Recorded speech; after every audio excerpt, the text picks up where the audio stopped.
Here it is, episode 52 of Skibidi Toilet. But before we begin, please subscribe to the channel if you haven't already. At the beginning of the series, we are shown that the agents, things are not going well. There are parts of them lying around. The operator himself is badly wounded and left without a hand. Here we see the cause of all this, namely, a mutant skibidist with blades. He discovers that the cameraman is still alive and approaches him, but then the plunger comes in. He's on a jetpack, destroys one flying skibidist, and saves the cameraman by pushing the bladed skibidist with the plunger. Here we can see that since the last series of Plunger has changed a lot, first of all, he has a jetpack with which he flew and a certain blue glow. It's the same glow that the titanium cameraman's core has. I can build a theory that the Titan somehow learned to share his energy with other cameramen, thereby making them stronger. To the place of action, helicopter's cameramen arrive. Before this, I do not recall such a thing in the series. Apparently, the cameramen are scientists, and helicopters are one of their inventions, which I mentioned, making the theory that they invent something for ordinary agents.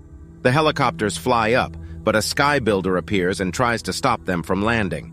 But suddenly, a Titan cameraman appears and destroys him. Apparently, the Titan covers some kind of mission cameraman, and what kind of mission will show soon.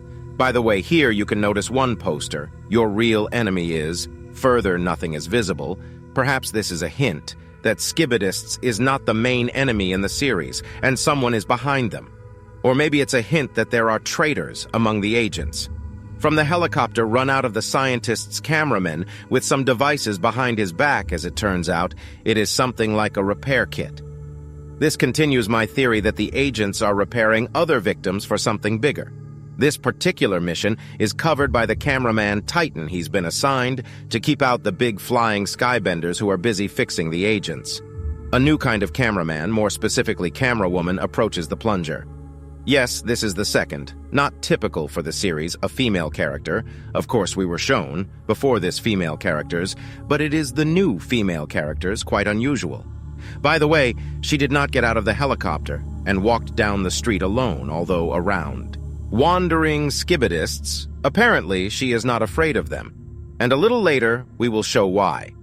She shows 2 fingers up, which probably indicates her deep respect for the plunger, because before that, everyone showed only 1 finger. So the Dayfag hints at some kind of connection between the 2 characters.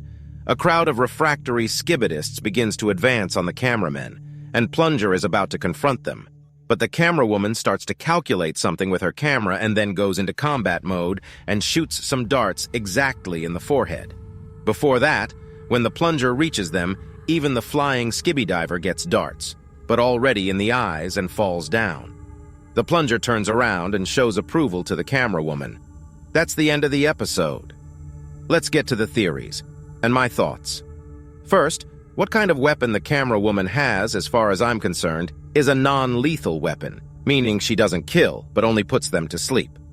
In the darts, there is some substance or technology that knocks them out, and my theory is that this is the second development of the cameraman scientists we were shown in the episode, and the camerawoman was most likely improved by scientists as well. The only disadvantage of this dart is that it is enough only for ordinary skibidists, or rather skibidists of ordinary size. On a large flying skibidist, darts will not work. That's why the camerawoman shot him in the eyes to blind him and he fell down. By the way, before firing her shots, she first calculates how to hit everything. This becomes clear if you listen and look closely at her camera before using the darts. Perhaps the cameramen scientists need live skibidists for research. That's why they created these weapons. I'd also like to float a theory. Remember, Plunger lost his friend the scientist with the parasitic cannon. So what if the new device, allowing to repair even the most broken agents, will allow to revive the scientist? And perhaps the plunger is gradually heading towards the very same fateful street where they met the skibidist Saw. If that's the case, we'll meet the legendary duo of friends again. And that's it.